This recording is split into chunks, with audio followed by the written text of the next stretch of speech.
जितने भी बीसीसीआई में बैठे हुए लोग हैं न, जो बोल रहे हैं कि विराट कोहली की इतना आसानी से निकाल देंगे, इतना नहीं है इसे निकालना।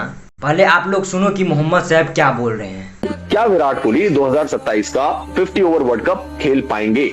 मैं इतना बोल सकता हूँ कि बहुत मुश्किल काम होगा उनको ड्रॉप करना। चाहे कितना भी खराब खेलेगा, आपको लगता है यार फॉर्म नहीं है, अच्छा नहीं खेल रहा, पर उनको हटाना बहुत मुश्किल काम है। जो उनका रिकॉर्ड व्हाइट बॉल में रहा है ओवर द ईयर्स, और बड़े मैच के प्लेयर, पर व्हाइट बॉल में जो मैच विनिंग पारियां खेलते हैं, जो लास्ट तक रह के नाबाद रहते हैं, वो उतना जो फिटनेस लेके आते हैं, जो एनर्जी लेके आते हैं। अभी हमारे इनको थोड़ा सवाल आया था कि शायद कमिटेड नहीं है वर्ल्ड कप तक 2027 तक।